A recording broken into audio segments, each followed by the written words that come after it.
Welcome to Saranya TV. ముందుగా headlines చూద్దాం. ఏలూరు జిల్లాలో సీఎం చంద్రబాబు పర్యటన. తప్పులు చేసే వారి పట్ల చండశాసనుడిగా ఉంటారని స్పష్టీకరణ. ఆడపిల్లల క్యారెక్టర్ గురించి చెడుగా మాట్లాడడం ఏంటని ఆగ్రహం.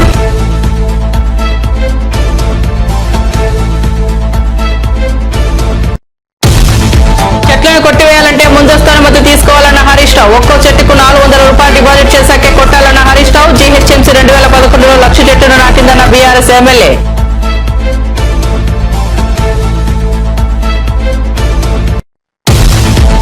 మంగళగిరిలో మన ఇల్లు మన లోకేష్ కార్యక్రమం. ఇంటి పట్టాల పంపిణీ కార్యక్రమంలో పాల్గొన్న నారా లోకేష్ ఇచ్చిన మాట నిలబెట్టుకున్నానని వెల్లడి.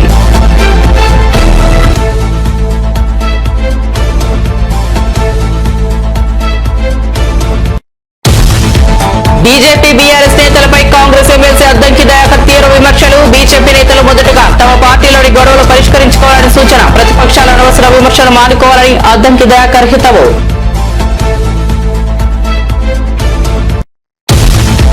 వేంపాడులో ఏపీ హోంమంత్రి వంగల్పూడి అనిత మార్నింగ్ వాక్ కార్యక్రమం. గ్రామంలోని వీధుల్లో తిరుగుతూ ప్రజల సమస్యలు తెలుసుకున్న మంత్రి. శాఖల వారీగా ప్రాధాన్యత క్రమంలో సమస్యలు పరిష్కరిస్తానని హామీ.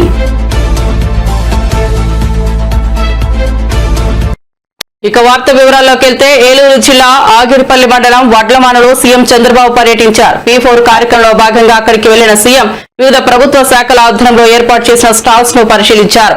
వివిధ వృత్తిదారులతో మాట్లాడి వారికి సమస్యలు అడిగి తెలుసుకున్నారు. ట్రాక్టర్ ఎక్కి దాన్ని నడిపారు. మట్టి పాత్రలు తయారు చేసే చక్రాన్ని తిప్పారు.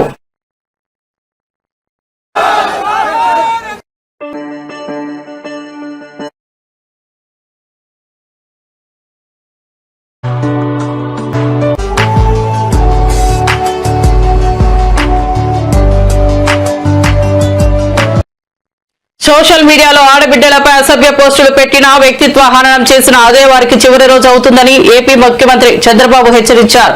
తప్పులు చేసే వారి పట్ల చండశాసనుడిగా ఉంటారని తేల్చి చెప్పారు. ఏలూరు జిల్లా ఆగిరిపల్లి మండలం వడ్లమానలో బీసీ వర్గాలతో నిర్వహించిన ప్రజావేదికలో సీఎం మాట్లాడారు. తప్పు చేసిన వారిని శిక్షించే బాధ్యత రాష్ట్ర ప్రభుత్వంపై ఉందన్నారు. వరకు అసెంబ్లీ అంటే బూతులు. నేను ఆ రోజు ఒక మాట చెప్పి వచ్చాను. నేను అసెంబ్లీలో ఉన్నప్పుడు ఎన్నో సంవత్సరాలుగా అసెంబ్లీలో ఉన్నాను కానీ ఏ రోజు కూడా అసభ్యంగా మాట్లాడిన సందర్భాలు లేవు. రాజకీయ నాయకులు హోరీగా పోరాడతాం, ప్రజల కోసం పోరాడతాం, ప్రజాహితం కోసం పనిచేస్తాం. అలాంటి సందర్భంలో నన్ను అవమానం చేసినప్పుడు నేను ఒకటే మాట చెప్పాను, ఇది గౌరవ సభ కాదు, కౌరవ సభ. మళ్ళీ గౌరవ సభ చేసేదానికి క్షేత్రస్థాయిలో పనిచేసి గెలిచి చేస్తే అదే చివరి. ఇప్పుడు రాజకీయాలు దిగజారిపోయినాయి, సోషల్ మీడియా వచ్చింది, ఇష్టానుసారంగా నేరస్తుల అడ్డాగా మారిపోయే పరిస్థితి వచ్చింది. అందుకే నేను ఒకే మాట చెప్పాను, ఈ మాట కట్టుబడున్నా. ఎవడైనా సరే సోషల్ మీడియాలో క్యారెక్టర్ అసాసినేషన్ చేస్తే అదే చివరి రోజుగా మీకుంటుందని హెచ్చరిస్తున్నా. గౌరవప్రదంగా బతకనియండి. సమాజంలో మీకు చేతనైతే విలువలు నేర్పించండి, మీకు చేతనైతే హితం కోసం పనిచేయండి, ఆదాయండి, ఆరోగ్యాన్ని పెంచడానికి పనిచేయండి. లేకపోతే చేత కాకపోతే ఇంట్లో పడుకోండి. పిల్లలకు నేరాలు రౌడీజం నేర్పించొద్దండి. ఇది మంచి పద్ధతి కాదని కూడా హెచ్చరిస్తున్నా. నేను ఏళ్ళు చూసా, ఒకసారి నేనే మోసపోయా. ముఖ్యమంత్రిగా ఉన్నా నిద్రలే చూశాను. ఎవరైతే వివేకానంద రెడ్డి గుండెపోటుతో చనిపోయాడు. నేను అనుకున్న పాపం మన ప్రత్యర్థి ఆయన గుండెపోటు చనిపోయాడు అని అనుకున్నాను. అనుకుంటే అది గుండెపోటు కాదు, గొడ్డలి వేటు. తర్వాత తెలుసుకోవడానికి చాలా సమయం పట్టింది నాకు. అంటే ఒక ముఖ్యమంత్రిని మోసం చేయగలుగుతున్నారంటే మీరొక లెక్క అని మిమ్మల్ని అడుగుతున్నా. కంచగచ్చిబౌలి భూమిలో కాంగ్రెస్ ప్రభుత్వం పండుగ రోజులు సెలవుల్లో అక్రమంగా చెట్లు నరుకుతూ పర్యావరణ విధ్వంసం చేసిందని బీఆర్ఎస్ నేత మాజీ మంత్రి హరీష్ రావు ఆగ్రహం వ్యక్తం చేశారు. ఓ రైతు పొలంలో చెట్టు నరికితే ₹1,00,000 ఫైన్ వేస్తున్న అధికారులు వేల చెట్లు నరుకుతున్న సీఎం రేవంత్ రెడ్డిని ఎందుకు ప్రశ్నించలేకపోతున్నారంటూ ప్రశ్నించారు. ఒక సామాన్యుడికి ఒక న్యాయం, ముఖ్యమంత్రికి మరో న్యాయం అంటూ మండిపడ్డారు. రెవెన్యూ, ఫారెస్ట్ శాఖల అధికారులు నిమ్మకు నీరెత్తినట్లు చూస్తున్నారని హరీష్ రావు ఆరోపించారు. పర్యావరణాన్ని రక్షించుకోవాల్సిన వారు నిష్క్రమిస్తే ప్రజలు ఉద్యమానికి సిద్ధం కావాల్సిందేనని స్పష్టం చేశారు.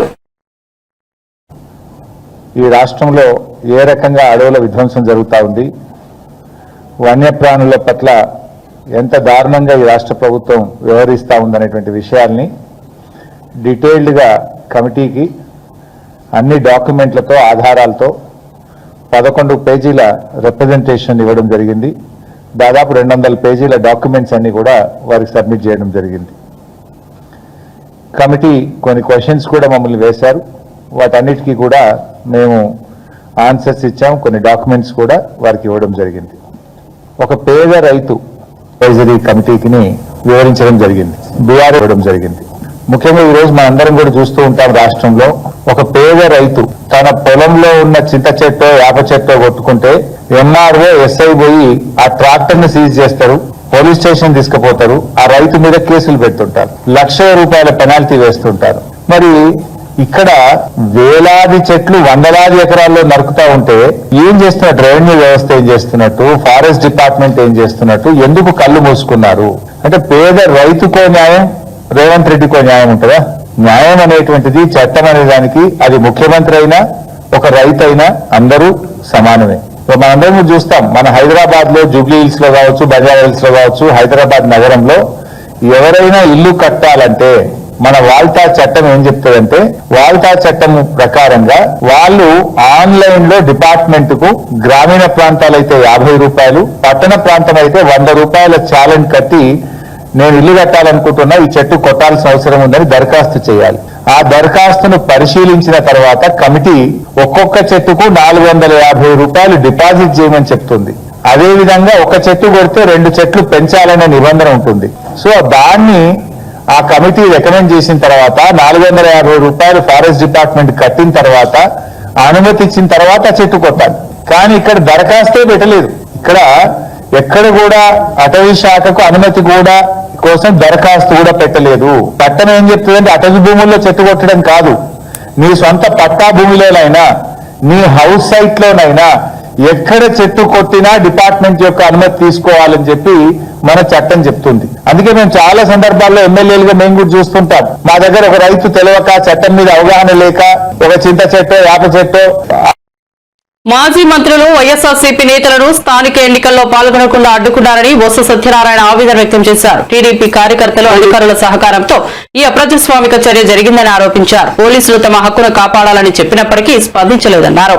జగన్మోహన్ రెడ్డి పెళ్లి వేడుకలకు, కార్యక్రమాలకు వెళ్లినా ప్రజలు స్వచ్ఛందంగా వస్తారని, ఆయనకు ఉన్న ప్రజాదరణ ప్రభుత్వానికి అర్థం కావడం లేదన్నారు. ఇలాంటి పరిస్థితుల్లో జగన్ భద్రత కల్పించాల్సిన బాధ్యత ప్రభుత్వానిదని బొత్స స్పష్టం చేశారు. ప్రభుత్వ ప్రవర్తనపై తీవ్ర విమర్శలు చేశారు. ముఖ్యమంత్రి మాట్లాడిన మాటలు కానీ అవి ఇంకా దుఃఖస్వాగరంగా ఉన్నాయి. వినడానికి కూడా సభ్య సమాజం సిగ్గుపోయేటట్టు ఉన్నాయి. అమ్మా ఆ మాటలతో ఎక్కిపించాయి కానీ తప్పు కదా. చట్టాన్ని చేతితో తీసుకుని వచ్చారండి. చిన్న విషయం చెప్పేదా మీకు, మొన్న మా మంత్రి గారు, మాజీ మంత్రి గారు, ఆయన ఊర్లో ఇది అభివృద్ధి అత్తిరి హెడ్ క్వార్టర్స్ లో మనం వేసడం జరిగింది. ఈయన ఇంట్లో ఈయన మన వేసుకు వెళ్ళడానికి ఈయన ఇంట్లో వచ్చి వాళ్ళ ఎంబటీస్ అందరూ ఉన్నారు. ఆ ఇంటి చుట్టూ తెలుగుదేశం కార్యకర్తలు వచ్చి వాళ్ళు బయటకు వెళ్ళకంటే అడిగితే పోలీసు వచ్చి పక్షపాతం వహిస్తే నేను మాట్లాడాను ఎస్పీతోని 10 సార్లు మాట్లాడాను. సార్ బందోబస్తు, సార్ బందోబస్తు ఉంటే అక్కడ నుంచి ఎలక్షన్కి వెళ్ళే హక్కు ఉంది కదా సార్, వెళ్తారు కదా సార్, తీసుకెళ్ళాలంటే తీసుకెళ్తున్నాను సార్ అంటాడు. మరి నేను నాయసాగర్ గారికి ఫోన్ చేశాను, నాయసాగర్ చూడు ఏదో కుట్రతో అవుతుంది, ఏదో కుట్రతో అవుతుంది, సమయం పాటించండి, మన ప్రజలు చెప్పండి, మన నాయకులు చెప్పండి, కార్యకర్తలు చెప్పండి, ఎవరు కూడా సమయం పాటించి ఉండండి. ఏ చిన్న జరిగినా మళ్ళీ ప్రజలు మన వాళ్ళు ఇబ్బంది పడతారని చెప్పి నేను చెప్పాను ఫోన్ చేసి.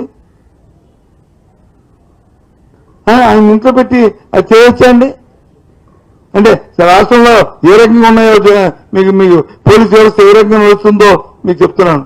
ఉదాహరణకి ఇది ఎస్పీ గారికి పెట్టిన మెసేజ్ కానీ నాతో ఫోన్లో మాట్లాడి నాకు రికార్డులు చేయడం అవ్వట్లేదు కానీ మెసేజ్ పెట్టినప్పుడు వచ్చి మీరు ఆయనకి పెట్టడం లేదు చూడండి. ఆయనతో అటువంటి వేస్తారు అవి చూస్తారని చెప్పిన మాటలు.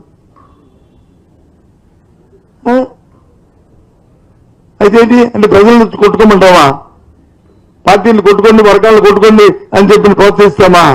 ఇదా వ్యవస్థ?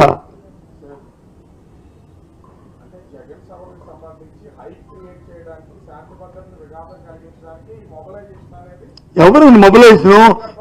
అది కాదండి, ఏమైనా ఆర్టీసీ బస్సు తీసుకొచ్చామా? లేదు లారీలు పెట్టి తీసుకొచ్చామా? లేదు కాంట్రాక్ట్ క్యారియర్ బస్సు పెట్టి తీసుకొచ్చావా? ప్రజలు స్వచ్ఛందంగా వస్తుంటే, జగన్మోహన్ రెడ్డి గారు ప్రజాదరణ నాయకుడు కాబట్టి ఆయన చూడడానికి వస్తుంటే, ఆయన పర్యటించడానికి వస్తుంటే ఏం మాట్లాడినవి?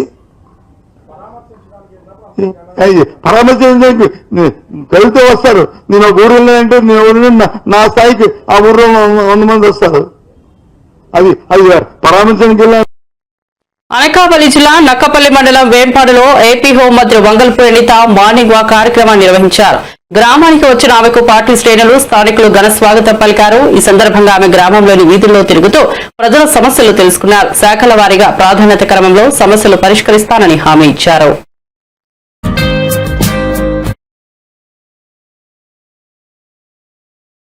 చూడాలి, వీళ్ళు ఏమైనా ఇబ్బందులు పడుతున్నారని చూడాలి అని చెప్పి ఉదయాన్నే ఇక్కడికి రావడం జరిగింది. దీని తర్వాత కూడా కాన్స్టిట్యూన్షియల్ వైజ్ అందరూ ఆల్ అఫీషియల్స్ ఒక రివ్యూ మీటింగ్ కూడా పెట్టుకోవడం జరిగింది. రివ్యూ మీటింగ్ పెడితే అధికారులు ఏం చెప్తే అది వినేటట్టుగా కాకుండా ఈ రోజు గ్రామాల్లోకి వచ్చి వాస్తవాలు తెలుసుకుని అధికారులతో కూర్చోవాలి అని ఒకే ఒక ఉద్దేశంతో ఈ రోజు నేను మార్నింగ్ రావడం జరిగిందండి. ఇక్కడికి వచ్చిన తర్వాత కొన్ని ప్రాబ్లమ్స్ చెప్పారు.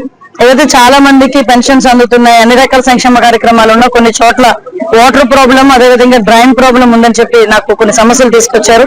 ఈ రోజు ఇక్కడికి ఎస్సీ కాలనీలోకి వస్తే వాళ్ళు మెయిన్ గా అడిగేది కూడా కొంచెం వాటర్ ప్రాబ్లం ఉందన్నారు. ఈ వాటర్ ప్రాబ్లం తీర్చడానికి కూడా మేము ఒక పక్క ప్రణాళిక వేసుకున్నాం. అది ఇంచుమించు ఒక 15 days లో వాటర్ ప్రాబ్లం కూడా క్లియర్ అవుతుంది. ఎందుకంటే పైప్ లైన్స్ అన్ని వేయించుకున్నాం, వాటర్ హెడ్ ట్యాంక్ ఉంది. ఈ పైప్ లైన్స్ కంప్లీట్ అయిపోతే కంపల్సరీగా వాళ్ళందరికీ కూడా ఇంటింటికి కుళాయి ఇచ్చే బాధ్యత కూడా మేము తీసుకుంటాం. ఎందుకంటే ఆల్రెడీ మాకు సూపర్ 6 లో కూడా లాస్ట్ మేనిఫెస్టోలో కూడా ఇంటింటికి కుళాయి ఇస్తామని చెప్పి మేము చెప్పాం. దాని మీదనే ఈ రోజు కూడా మేము చిత్తశుద్ధితో పనిచేస్తున్నామని చెప్పి మీ అందరికీ తెలియజేసుకుంటున్నాం. ఇలా నేను వచ్చిన ప్రతిసారి ఎంత షెడ్యూల్ ఏ షెడ్యూల్ లో ఉన్నా కూడా నియోజకవర్గంలోకి వచ్చిన ప్రతిసారి ఒక్కొక్క విలేజ్ కి 2 విలేజ్ లో ఒకసారి చూసుకుని వాళ్ళ కష్ట సుఖాలు తెలుసుకుందామనే ఉద్దేశంతో ఈ రోజు పనిచేయడం జరుగుతుంది.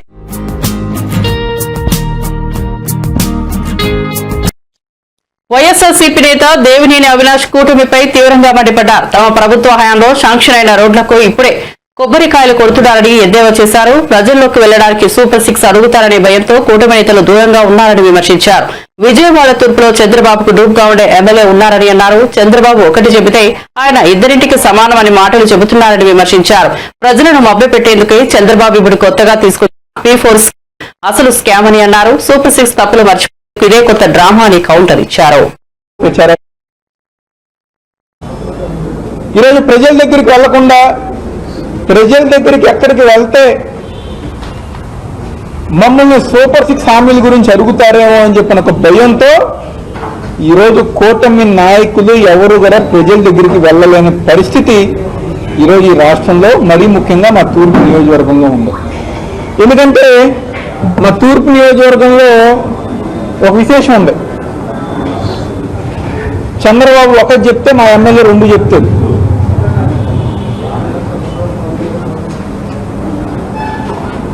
ఎందుకంటే ఇక్కడ ఒక దూకు చంద్రబాబు, ఆయన ఏదో చెప్తే ఆయన దానికి ఇంకొక 2 ఆటలు ఎక్కువ వేసి చెప్తారు. ఈరోజు ఏదైతే చెప్పారో ఈరోజు ప్రజల దగ్గరికి వెళ్తే ఎక్కడ అడుగుతారు అని చెప్పిన ఒక భయంతో ఈరోజు ప్రజల దగ్గరికి వెళ్ళలేని పరిస్థితి.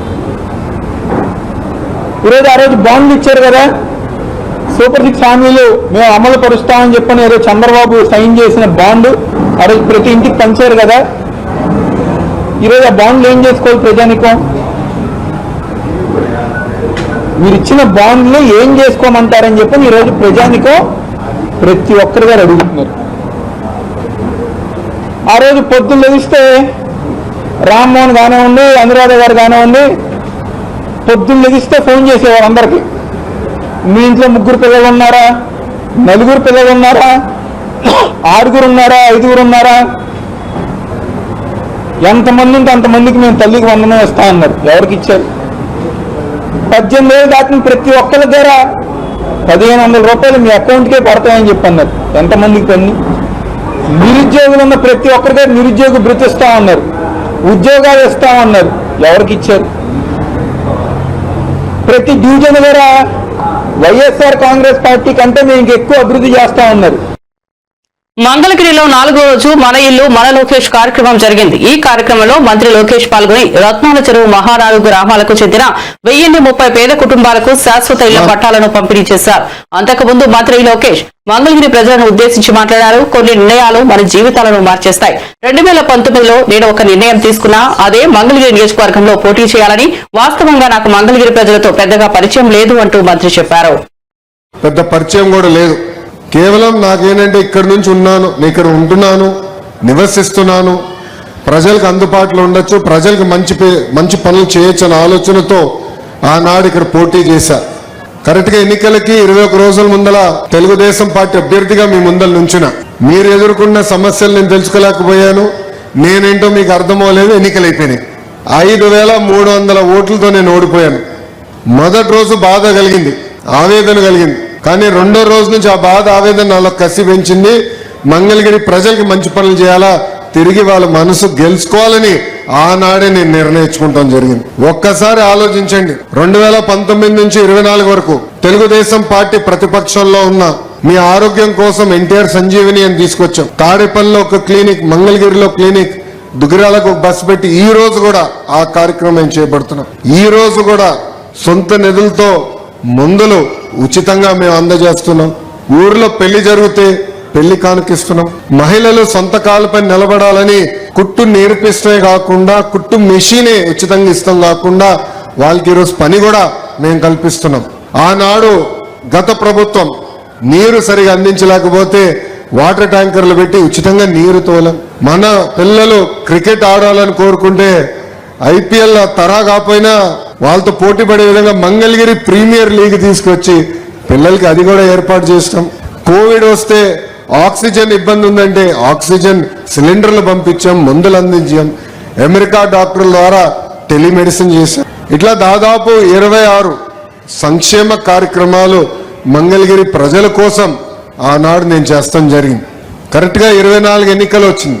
చాలా మంది నాకు చెప్పారు, మీరు 2 స్థానాల్లో పోటీ చేయండి, ఆల్రెడీ మీరు ఇబ్బంది పడ్డారు, మళ్ళీ మీరు ఇబ్బంది పడకూడదని. నేను వాళ్ళకి ఒకటే చెప్పా, 5 సంవత్సరాలు కష్టపడ్డాను, మంగళగిరి ప్రజల మనసు గెలుచుకున్నానని నేను భావిస్తున్నా. ఒకే స్థానంలో పోటీ చేస్తా, అది మంగళగిరిలో నేను పోటీ చేస్తా అని చెప్పా. ప్రచారంలో మీ దగ్గరకు వచ్చా, నేను ఆనాడు మీకు కొన్ని విషయాలు చెప్పా. ఏ మెజారిటీ అయితే నేను ఓడిపోయానో దాని పక్కన ఒక 0 పెట్టి నన్ను గెలిపించమని ఆనాడు నేను మిమ్మల్ని కోరా. మీరు నాకు ఎంత ఎక్కువ మెజారిటీ ఇస్తే అంత బలం వస్తుంది, పనిచేసేందుకు అవకాశం ఉంటుంది అని ఆనాడు కోరా. సర్వేలు చూసాం, అన్ని పార్టీలు సర్వేలు చేస్తాయి, మేము చేశాం. కుప్పం కన్నా వెనుకబడి తెలంగాణ రాజకీయాల్లో మరోసారి బీజేపీ బీఆర్ఎస్ నేతలపై కాంగ్రెస్ ఎమ్మెల్సీ అద్దంకి దయాకర్ తీవ్ర విమర్శలు చేశారు. ముఖ్యమంత్రి రేవంత్ రెడ్డిపై బురద జల్లడం, అసత్య ప్రచారాలు చేయడమే బీజేపీ బీఆర్ఎస్ నాయకుల పని అయిపోయిందన్నారు. కాంగ్రెస్ పార్టీలో కుమ్మలాటలు ఉన్నట్లు ప్రదర్శించేందుకు చేస్తున్న ప్రయత్నాలు హాస్యాస్పదంగా మారాయని ఆయన మండిపడ్డారు. బీజేపీ నేతలు మొదటిగా తమ పార్టీలోని గొడవలు పరిష్కరించుకోవాలని సూచించారు. ప్రజలకు గ్యారంటీలను అమలు చేస్తూ సంక్షేమ పథకాలను ముందుకు తీసుకెళ్తున్న సీఎం రేవంత్ రెడ్డిపై విమర్శలు చేయడం తగదన్నారు. సన్నబియ్యం అనేది తెచ్చి చేతనైందా? వెనుకటికి ఎన్టీఆర్ గారు ₹1 కిలో బియ్యం ఇచ్చిండు అని అంటే, తర్వాత కిరణ్ కుమార్ రెడ్డి గారు కాంగ్రెస్ ప్రభుత్వంలో ₹1 ఇచ్చిందంటే, ఇప్పుడు సన్న బియ్యం అనేది ఒక చరిత్ర. ఎప్పుడో వెనుకటికి సన్న బియ్యం తింటే అదొక పెద్ద గొప్ప అనే స్థితి నుంచి అలా పేదోడికి సన్న బియ్యం తెచ్చిపెట్టిన ఘనత రేవంత్ రెడ్డి గారికి వచ్చింది. ఇన్ని సంవత్సరాల్లో దాదాపు మీరు ఏ పోషణ బడుగుల గురించి ఆలోచించలేదు. బీసీ బిల్లును తీసుకొచ్చినాం, దానికి మీకు మద్దతు చేతగాలే. కాబట్టి ఇవన్నీ కూడా ఏమంటారు, ప్రాపగండా టీమ్గా మారిపోయింది. బీఆర్ఎస్ బిల్లారంగాలు, బీజేపీ బిల్లారంగాలు. మీతో వచ్చేది సచ్చేది ఏమీ లేదు, ప్రజలకు ఏమీ లేదని తెలిసిపోయింది. ఏ పనైనా సరే ఓన్లీ అబద్ధాలు ఆడుతూ బతకాలని ఆలోచించే మీలాంటి బతుకులు ఎవరు పట్టించుకోరు. ఇది అక్క కొత్తగా వచ్చింది, ఇప్పుడు పూలే విగ్రహం పెట్టాలి, పూలే జయంతిలోగానే అని. పూలే విగ్రహం పెట్టడం కాదు, పూలే ఆశయ సాధన కొరకు కూడా కాంగ్రెస్ పార్టీ కట్టుబడి ఉన్నది. డెఫినెట్ గా రేపటి రోజున బీసీల యొక్క న్యాయమైన హక్కులన్నింటి కూడా కాంగ్రెస్ పార్టీ హరీష్ రావు గాని, మహేశ్వర్ రెడ్డి గాని, లేదంటే ఇతరత్ర బీజేపీ బీఆర్ఎస్ నాయకులు కాంగ్రెస్ పార్టీ గురించి, కాంగ్రెస్ ప్రభుత్వం గురించి, రేవంత్ రెడ్డి గారి గురించి, మీనాక్షి నటరాజన్ గారి గురించి మాట్లాడుతున్న తీరు చూస్తే హాస్యాస్పదం. మీకు ఏమీ పని లేక ఈరోజు మాట్లాడుతున్న మాటలుగా దాన్ని చూడాల్సిన సందర్భం ఉంది. కేసీఆర్ వైపు తెలంగాణ సమాజం చూస్తున్నారు. హరీష్ రావు అంటాడు, కేసీఆర్ తెలంగాణ సమాజం వైపు చూస్తలేడు, కేసీఆర్ వైపు తెలంగాణ సమాజం చూడదు. అసలు టీఆర్ఎస్ కూటమి ప్రభుత్వం అధికారంలోకి వచ్చిన తర్వాత రాష్ట్రంలో ప్రజాస్వామ్యం కాదు, నియంత పాలన జరుగుతోందంటూ తీవ్ర విమర్శలు గుప్పించారు మాజీ ఎమ్మెల్యే కోరుముట్ల శ్రీనివాసులు. అధికార పార్టీకి తొత్తులుగా మారిన అధికారులపై వైఎస్ జగన్ సూటిగా ప్రశ్నించారన్నారు. ఎస్ఐ సుధాకర్ పోలీస్ అధికారిగా కాకుండా టీడీపీ కార్యకర్తగా వ్యవహరిస్తున్నారని ఆరోపించారు. పార్టీపై ఇంత అభిమానం ఉంటే ఉద్యోగానికి రాజీనామా చేసి రాజకీయాల్లోకి రావాలని సూచించారు. సంపే ముందు ఆ 2-3 రోజుల్లో జరిగిన డ్రామా అంతా ఇంత కాదు. కనీసము ఆ జరిగిన సంఘటనలో చాలా మంది కూడా ఇంటెలిజెన్స్ వాళ్ళు కానీ, పోలీసులు కానీ ఆ ఊర్లో హింస జరుగుతుంది, ఒక పొలిటికల్ ప్రేరేపణ జరుగుతుంది, గలాలు జరుగుతాయి, అల్లలు జరుగుతాయని ముందే వాళ్ళందరూ కూడా చాలా క్లియర్గా ఉంటుంది. అయినా కూడా దాన్ని పట్టించుకోకుండా ఆ లింగమైన ఏ విధంగా హత్య చేశారో ఈ రాష్ట్ర ప్రజలకు కూడా తెలుసు. దాన్ని ఒక సగటున ఒక ప్రజా మనిషిగా, ఒక పార్టీ అధ్యక్షుడిగా, ఒక నాయకుడిగా, దేశంలోనే అత్యంత ప్రజాదరణగా ఉన్న నాయకుడిగా వైఎస్ జగన్మోహన్ రెడ్డి గారు వాళ్ళ కుటుంబాన్ని పరామర్శించడానికి వెళ్ళినప్పుడు జరిగిన భద్రతా వైఫల్యం ఏ విధంగా ఉండదో మనం కూడా అంతా కూడా గమనించాల్సింది. నిజంగా నేను ఒకటే అవుతున్నా, ఈవెన్ ఇంటెలిజెన్స్ పీపుల్ కూడా రాష్ట్రంలో ఉన్న చాలా ఇంటలెక్చువల్ పీపుల్ దీన్ని ఆలోచించాల. దేశంలోనే అత్యంత ప్రజాదరణ నాయకుడున్న వైఎస్ జగన్మోహన్ రెడ్డి గారు ఎక్కడికి వెళ్ళినా, ఏ ప్రాంతానికి పోయినా, ఏ మూలకు పోయినా, ఏ సిటీకి వెళ్ళినా, ఏ రాజధానికి పోయినా ప్రజలు స్వచ్ఛందంగా వచ్చి ఆయన్ను కలుస్తూ ఉంటారు. కారణం జగన్మోహన్ రెడ్డి గారి వ్యక్తి ఒక భరోసా, ఒక నమ్మకం. జరిగిన సంఘటన మళ్లీ మళ్లీ పునరావృతం కాకుండా అప్రమత్తంగా ఉండాలా అనే ఉద్దేశం ఒకటి. దాని వెనుక జరిగిన సంఘటనను యంత్రాంగం, పోలీసు యంత్రాంగం ఏం చేస్తుందని చెప్పేసి వాళ్ళని కూడా అప్రమత్తం చేసడానికి ఆయన ఆ కుటుంబాన్ని ప్రశ్నించి అంతవరకు వెళ్తే కనీసం దాన్ని కూడా హేళన చేసి మాట్లాడే పరిస్థితి ఈరోజు అధికార పార్టీ కూటమి ప్రభుత్వం వ్యవహరిస్తుందంటే నిజంగా ఎంత ప్రజాస్వామ్యంలో ఉన్నామా, లేదంటే మనం నియంత పాలన ఉన్నామా అనేది కూడా ఒకసారి కూడా మనం కూడా ఆలోచించాల్సిన అవసరం ఎంత ఉంది. ఎప్పుడు కూడా జగన్మోహన్ రెడ్డి గారు చెప్తూ ఉంటారు, ఏ మనిషిని కూడా చాలా గౌరవంగా ఆయన పిలుస్తూ ఉంటాడు. పోలీసుని కూడా ఎప్పుడు కూడా.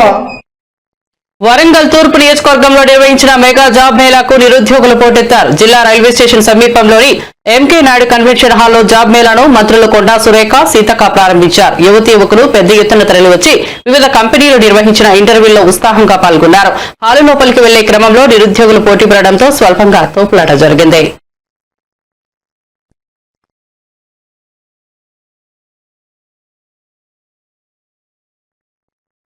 అత్యధిక ప్రజాదరణ కలిగిన నేత వైఎస్ జగన్ అని ఇంటెలిజెన్స్ సంస్థల రిపోర్టుల ప్రకారం అత్యధిక థ్రెట్ ఉన్న నేత కూడా ఆయనేనని వైఎస్ఆర్సీపీ నేత మాజీ ఎంపీ గోరంట్ల మాధవ్ అన్నారు. ఆయన వైఎస్ఆర్సీపీ కేంద్ర కార్యాలయంలో మీడియా సమావేశంలో మాట్లాడుతూ వైఎస్ జగన్ కు 3 అంచెల భద్రత అవసరమన్నారు. రాష్ట్రంలో జగన్ ఏ ప్రాంతానికి వెళ్లినా వేలాదిగా అభిమానులు వస్తున్నారన్నారు. వారిని అదుపు చేయాల్సిన బాధ్యత పోలీసులదేనని మాధవ్ అన్నారు. జగన్మోహన్ రెడ్డి గారికి Z+ భద్రత అవసరము అని కౌంటర్ ఇంటెలిజెన్స్ వారు నిర్ణయించడం జరిగింది. దాని మేరకు గౌరవ జగన్మోహన్ రెడ్డి గారు ఈ రాష్ట్రంలో ఎక్కడ పర్యటించినా ఆయనకు 3 అంచెల భద్రతను కల్పించాల్సిన బాధ్యత రాష్ట్ర ప్రభుత్వం పైన ఉంటుంది. ఇది రాష్ట్ర ప్రభుత్వం గుర్తించాలి. ఆయన ఇంటి దగ్గర ఉన్న భద్రతను మినహాయిస్తే ఈ రాష్ట్రంలో ఏ ప్రాంతానికి వెళ్ళినా, ఏ సమయంలో వెళ్ళినా వేలాది మంది జనము గుమిగూడుతా ఉన్నారు. వారిని కంట్రోల్ చేసే బాధ్యత, వారిని ఒక ఆర్డర్లో పెట్టే బాధ్యత ఈ రాష్ట్ర ప్రభుత్వానికి ఉంటుంది.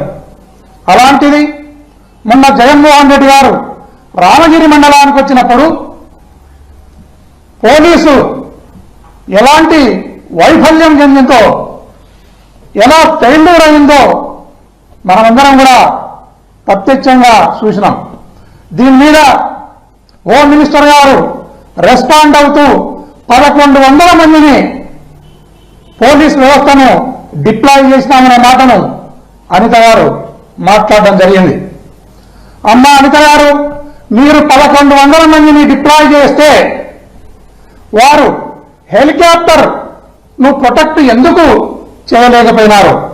ఎందుకు చేయలేకపోయినారంటే నేను చెప్తున్నాను, మీరు శ్రద్ధగా వినండి. దీని మీద మరొకసారి జగన్మోహన్ రెడ్డి గారి పర్యటనను జాగ్రత్తగా చూసుకోండి. బాడుకోకు బారానా, మాల్ ఓనర్కు చారానా అన్నట్లు మీ డిప్లాయ్మెంట్ ఉంది.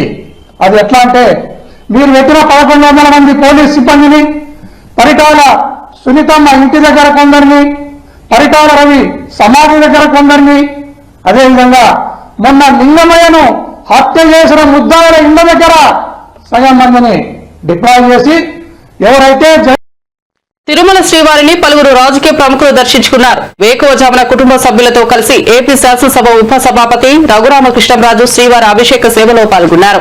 ఆయన వెంట చిత్తూరు ఎమ్మెల్యే గురజాల జగన్మోహన్ రావు ఉన్నారు. ఎమ్మెల్యే సుజనా చౌదరి శ్రీవారిని దర్శించుకున్నారు. అంతకుముందు టీటీడీ అధికారులు వీరికి స్వాగతం పలికి దర్శన ఏర్పాట్లు చేశారు. దర్శనం అనంతరం అధికారులు వీరికి స్వామివారి తీర్థ ప్రసాదాలను అందజేశారు. స్వామివారి దర్శనం కోసం ఈరోజు మా కుమారుడి జన్మదినం కూడా కావడంతో ఈరోజు వచ్చి సకుటుంబంగా స్వామి దర్శనం చేసుకున్న అభిషేక దర్శనం. ఇవాళ ఒంటిమిట్టలో చక్కటి ఉత్సవం కూడా జరుగుతుంది. గౌరవనీయులైన ముఖ్యమంత్రి వర్యులు టీటీడీ ఆధ్వర్యంలో జరిగే వేడుకలు, రాష్ట్రం విడిపోయిన తర్వాత రామనవమి ఉత్సవాలు అక్కడ అద్భుతంగా జరుగుతున్నాయి. ఆ ఉత్సవాలు వైభవంగా జరగాలని, స్వామి భక్తులందరూ సుఖ సంతోషాలతో ఉండాలని మనస్ఫూర్తిగా దేవుణ్ణి ప్రార్థించడం జరిగింది. బులెటిన్ ముగించే ముందు హెడ్లైన్స్ మరోసారి చూద్దాం. ఏలూరు జిల్లాలో సీఎం చంద్రబాబు పర్యటన. తప్పులు చేసే వారి పట్ల చంద్రశాసనుడిగా ఉంటారని స్పష్టీకరణ. ఆడపిల్లల క్యారెక్టర్ గురించి చెడుగా మాట్లాడడం ఏంటని ఆగ్రహం.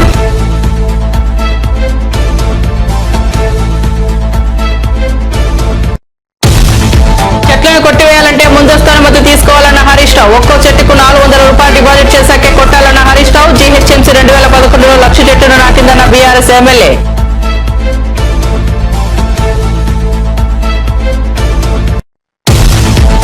మంగళగిరిలో మన ఇల్లు మన లోకేష్ కార్యక్రమం. ఇంటి పట్టాల పంపిణీ కార్యక్రమంలో పాల్గొన్న నారా లోకేష్ ఇచ్చిన మాట నిలబెట్టుకున్నానని వెల్లడి.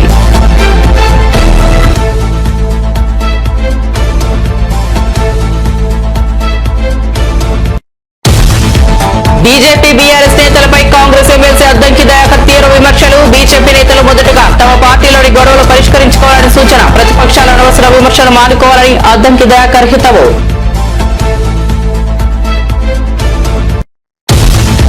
వేంపాడులో ఏపీ హోంమంత్రి వంగల్పూడి అనిత మార్నింగ్ వాక్ కార్యక్రమం. గ్రామంలోని వీధుల్లో తిరుగుతూ ప్రజల సమస్యలు తెలుసుకున్న మంత్రి. శాఖల వారీగా ప్రాధాన్యత క్రమంలో సమస్యలు పరిష్కరిస్తానని హామీ.